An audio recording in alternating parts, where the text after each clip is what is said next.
Bismillahirrahmanirrahim. Assalamualaikum warahmatullahi wabarakatuh. Waalaikumsalam warahmatullahi wabarakatuh. Al-Fatihah. A'udzu billahi minasyaitonir rajim. Bismillahirrahmanirrahim. Alhamdulillahirabbil alamin. Arrahmanir rahim. Maliki yaumiddin. Iyyaka na'budu wa iyyaka nasta'in. Ihdinas siratal mustaqim.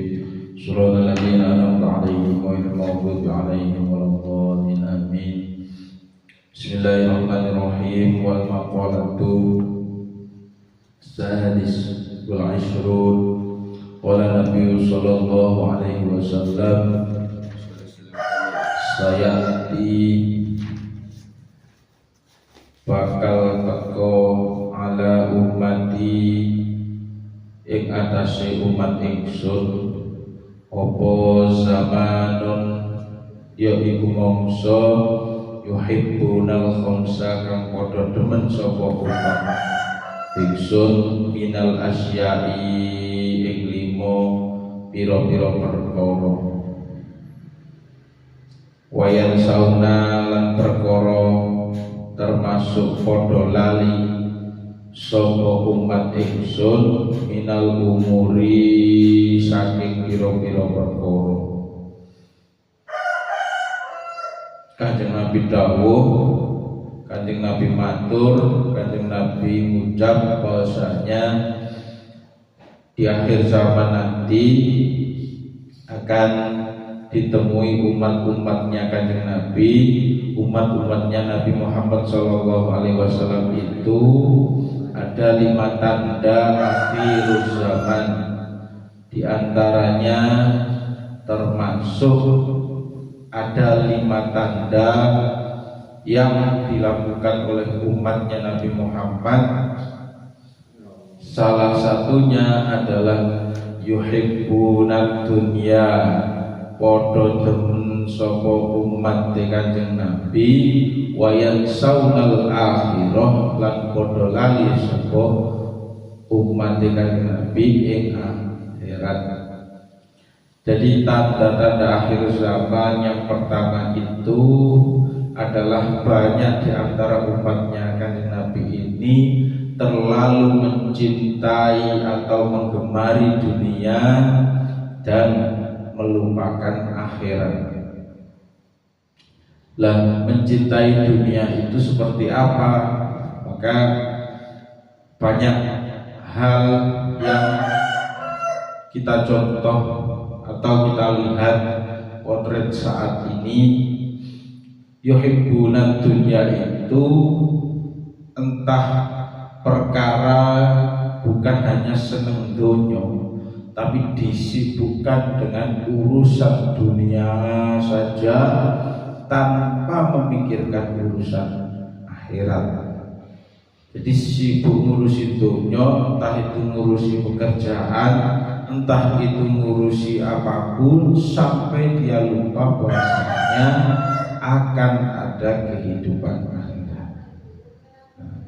Kalaupun kesibukan selama di dunia ini mempersiapkan nanti kehidupan di akhirat, nah itu beda lagi.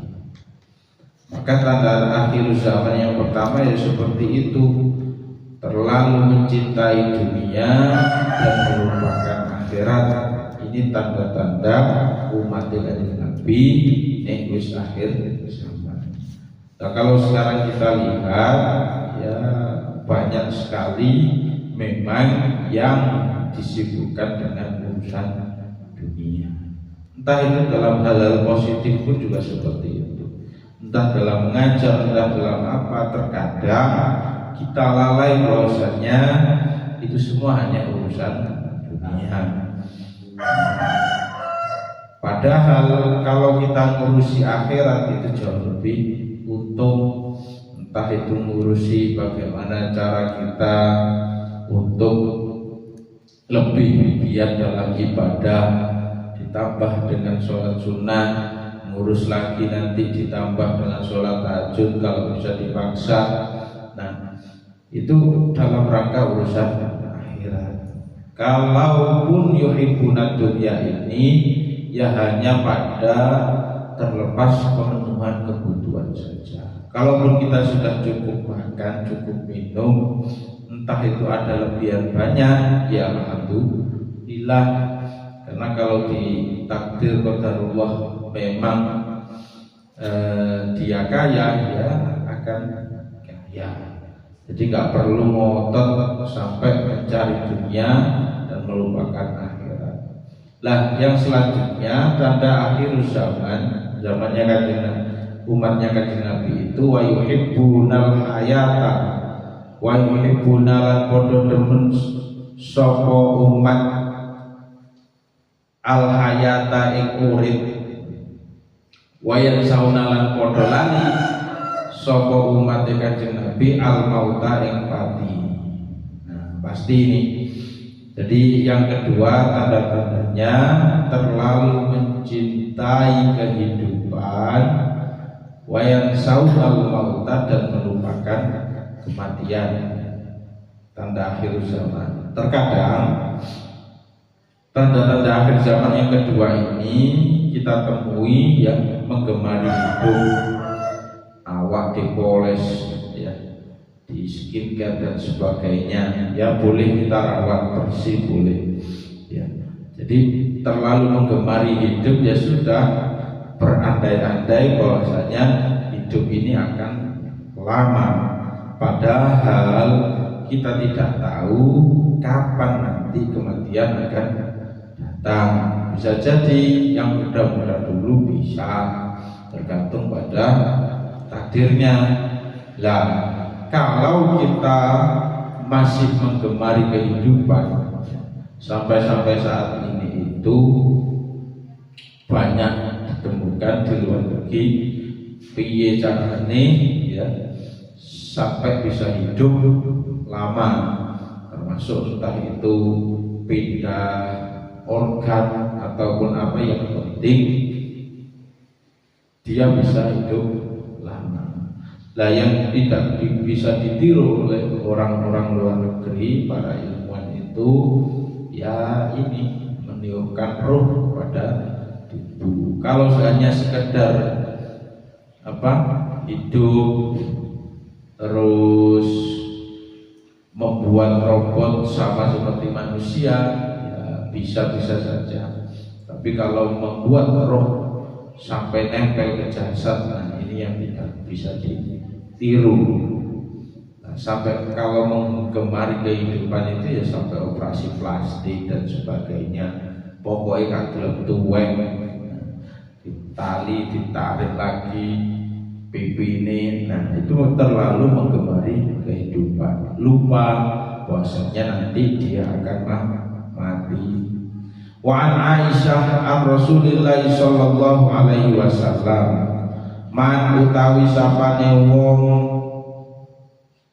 qala lamun iku ngucap sapa man fi kulli yaumin khamsan wa isrina marratan, man utawi sapane wong fi kulli yaumin ing dalem saben-saben dina khamsan kelawan kaping 5 wa isrina lan 20 apane marratan, yaiku ambalan. Aisyah, Sayyidah Aisyah ini cerita bahwasanya siapa manusia yang mengucap, yang zikir di dalam sehari-hari itu, Allahumma barik li fi mauti, Allahumma barik li fi mauti wa fi ma ba'dal mauti. Nah, diwaca terus sampai pinten ping selawe. Allahumma barik li fi mauti wa fi ma ba'da mauti. Ya Allah, Gusti mugi paring berkah fil mauti ing dalem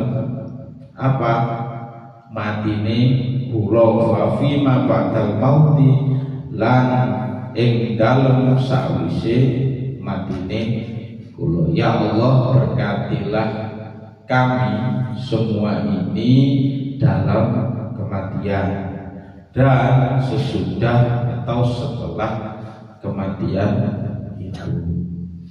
Nah, jadi ini dibaca selama 25 kali sehari semalam. Insya Allah nanti kita semua akan meninggal dalam keadaan mendapatkan keberkahan atau diberkati oleh Allah Subhanahu wa Ta'ala. Nah, sesudah kematiannya pun juga seperti itu. Tsumma mata mongko nuli mati sapa wong ala firasyihi ing atase dhuwure aqtahullahu mongko paring ing wong sapa Allah ajrun syahidun, termasuk ganjarane wong sing mati syahid. Jadi kalau kita mengamalkan itu sama halnya dengan ketika nanti kita meninggal di hari itu, ganjarannya atau pahalanya sama dengan orang yang mati syahid. Allahumma barik li fi mauti wa fi ma ba'da mauti. Lah, kalaupun kita sudah meninggal, kita masih bisa barokai, ya. Entah itu barokai dalam hal-hal yang lain.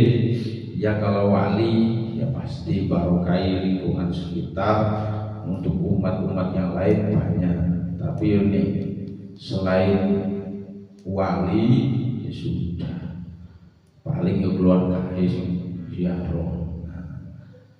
Wa yuhibbunal qusur lan padha demen sapa umat ingsun ya al-qusura ing gedung wahia utawi qusur iku diyarul kabirun iku pira-pira omah muhassanatun kang den bangeti apa bil hisani kelawan pira-pira alam-alam atau tempo.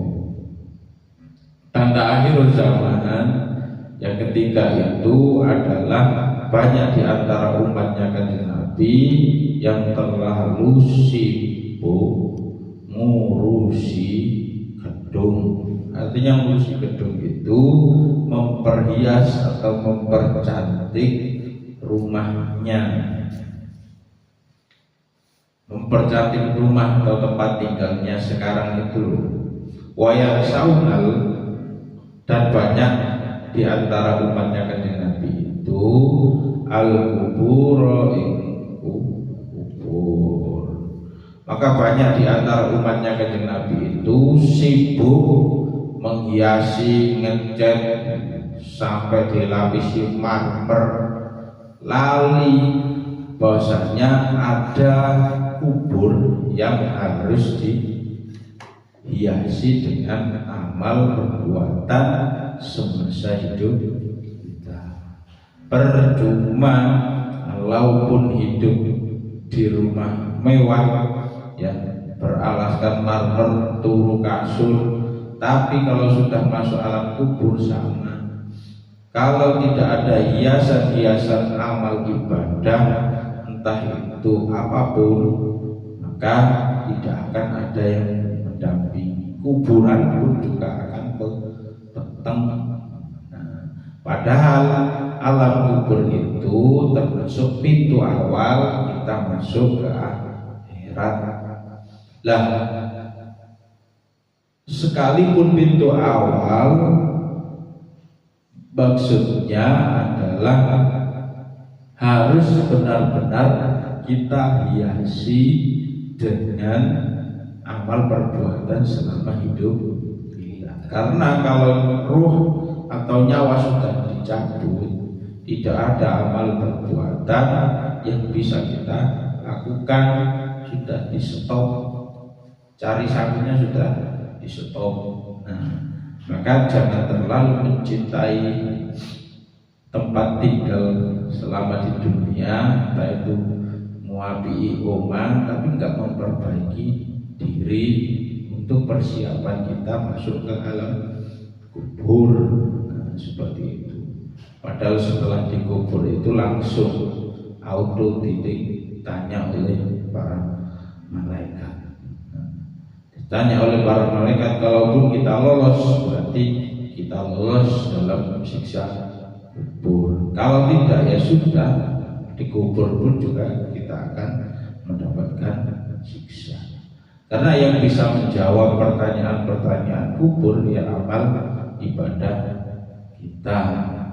Kalaupun kita biasakan untuk sholat 5 waktu, maka insya Allah kita akan lolos pertanyaan-pertanyaan di alam kubur. Contoh pertanyaan alam kubur, marrobuka, siapa Tuhanmu? Ternyata di dalam sholat kita selalu mengucap Allahu Akbar, ganti gerakan Allahu Akbar, ganti gerakan lagi Allahu Akbar. Itu pertanyaan kubur. Manabiuka, siapa nabimu? Ternyata di alam kubur ya kita ditanya nabi kita siapa. Lah jawaban itu ada di dalam sholat kita. Ternyata di dalam sholat kita juga bersolawat kepada Kanjeng Nabi ketika tahiyat itu. Kemudian kita buka apa kitabmu? Ternyata di dalam sholat kita juga membaca Al-Quran. Terus apa kiblatmu? Kiblat saya adalah Ka'bah. Nah, kalau kita tidak pernah atau sering lalai dalam sholat, maka kita tidak bisa menjawab kalau kiblat kita Ka'bah. Terus apa agamamu? Agama saya adalah Islam. Sementara Islam itu adalah singkatan dari 5 sholat yang wajib. Islam, Isya, S itu subuh, L itu luhur ya. Terus A itu asar, M-nya maghrib. Nah, misalkan hilang subuh nih gak iso ya, jadi Islam juga. Karena sudah banyak hadis-hadis lain mengatakan bahwasanya kuncinya memang ada di sholat. Kalau kita pikir-pikir, sebenarnya kewajiban yang diberikan Allah kepada umat ya, kepada hambanya itu hanya apa sih ya, 24 jam dibagi dengan sholat kita tidak berkurang 1 jam. Amal ibadah kewajiban kita kepada Allah. Tapi naudzubillah, perintah yang wajib 24 jam dikurangi hanya untuk sholat 5 waktu itu loh, itu saja Allah.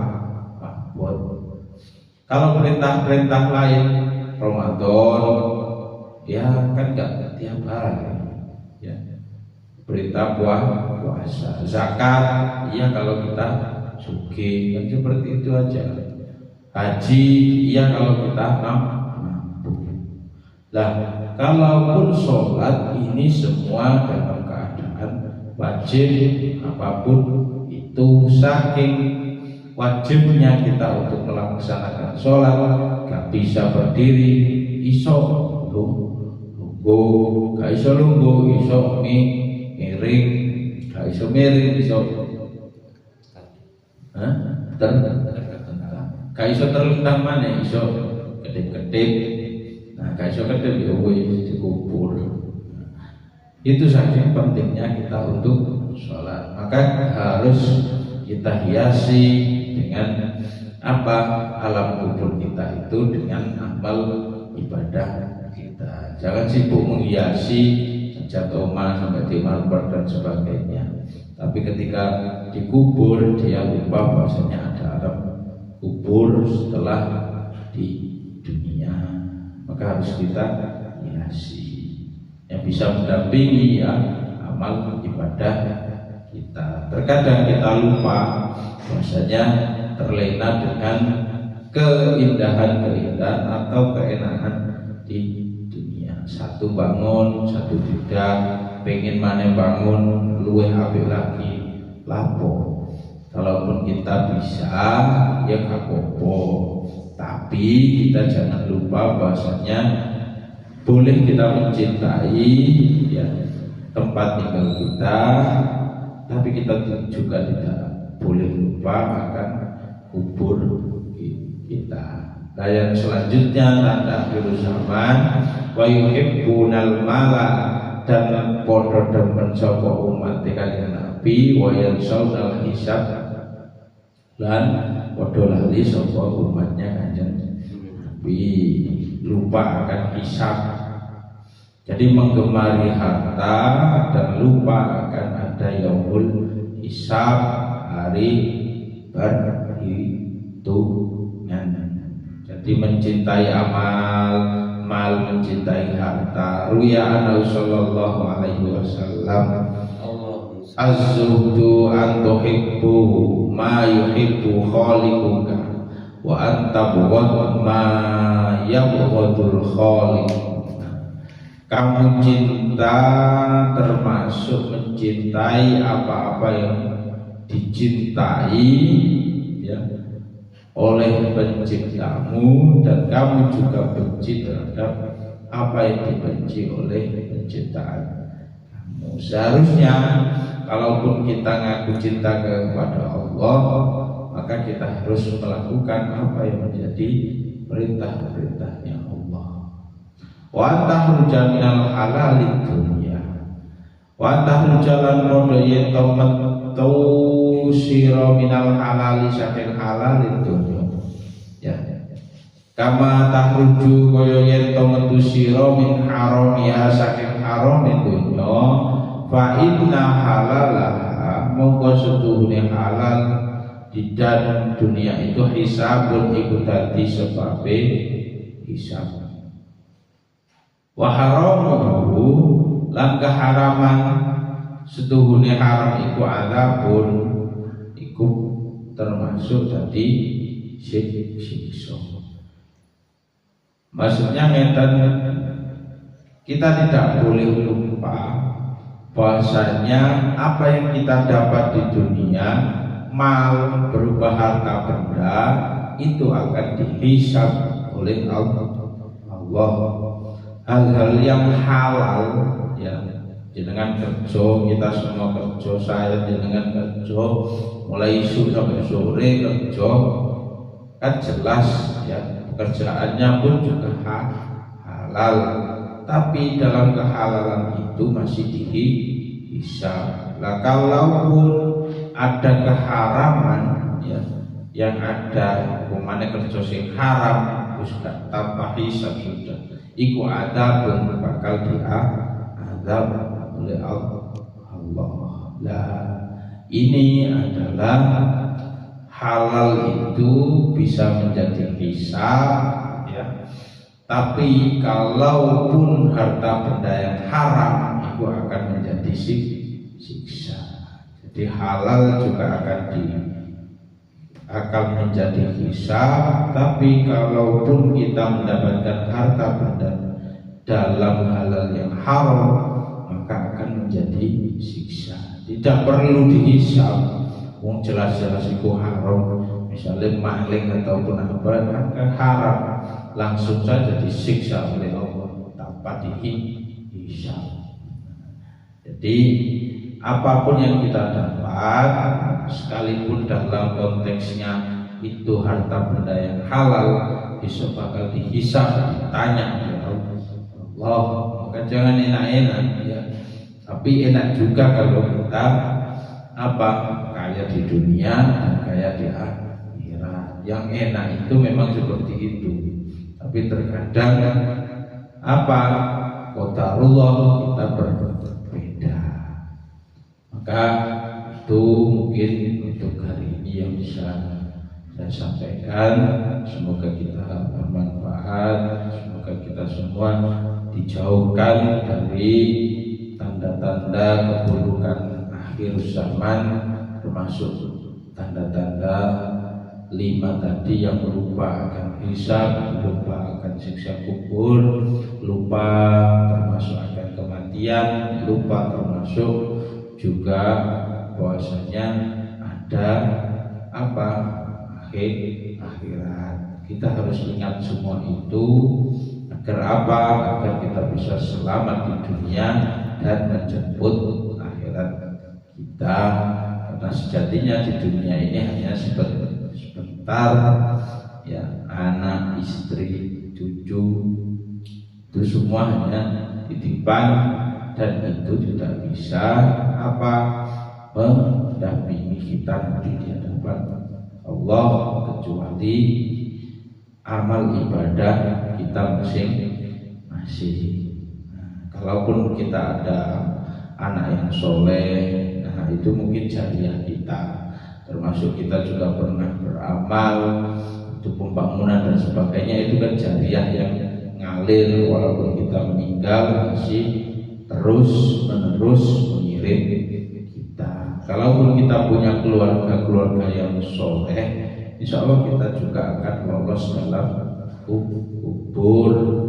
Nah, pernah dahsyatnya sholawat itu ya seperti itu.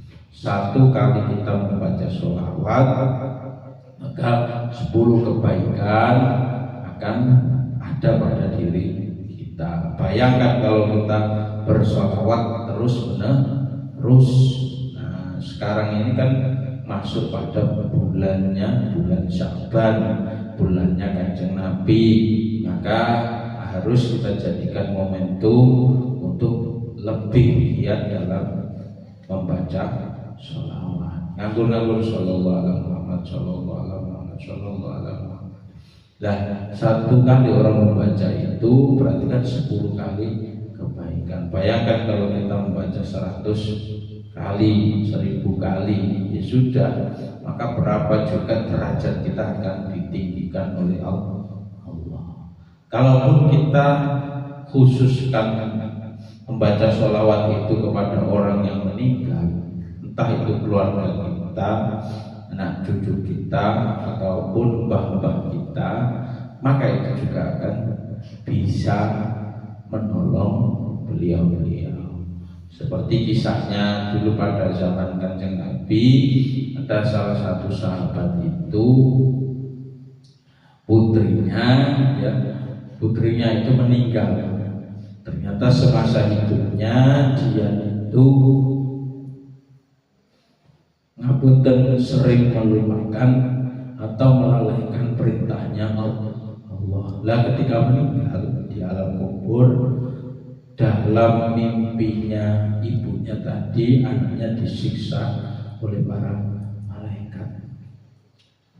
Kemudian singkat cerita, di hadis tersebut dijelaskan ibunya ditanya kepada orang alim, saya lupa sahabat siapa yang ditanya itu.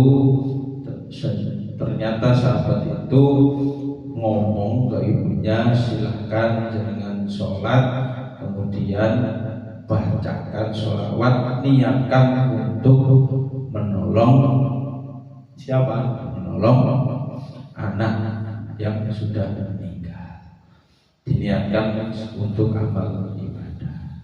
Lah ternyata dia setelah sholat mimpi lagi, anaknya sih tetap disiksa malaikat. Lah besoknya sahabat tersebut mimpi ketemu anaknya yang dibacakan sholawat tadi. Ternyata anaknya itu sudah tidur di kasur, wis enak.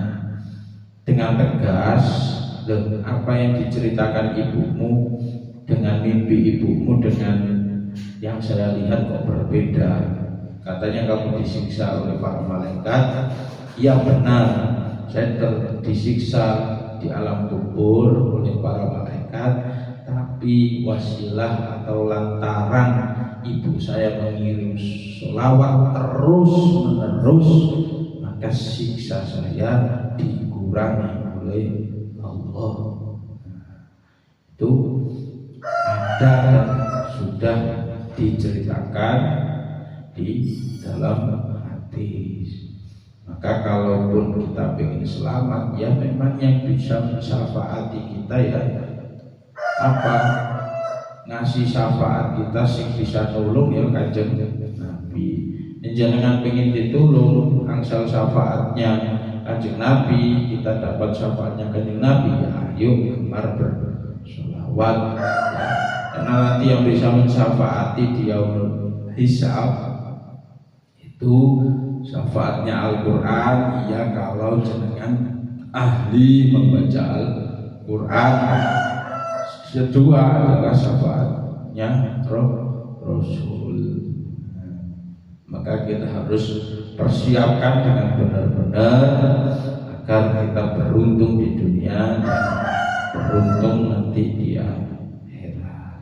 Rabbana fa'na bima 'allamtana rabbi 'allimna alladhi yanfa'una rabbi faqihna wa faqihna wa qara'na fi dinina rabbana fa'na bima 'allamtana rabbi 'allimna alladhi yanfa'una rabbi faqihna wa faqihna wa qara'na fi dinina. Subhanallahumma wa bihamdika asyhadu an la ilaha illa anta astaghfiruka wa atubu ilaik. Syukran. Wassalamualaikum warahmatullahi wabarakatuh. Allahumma shalli ala sayyidina Muhammad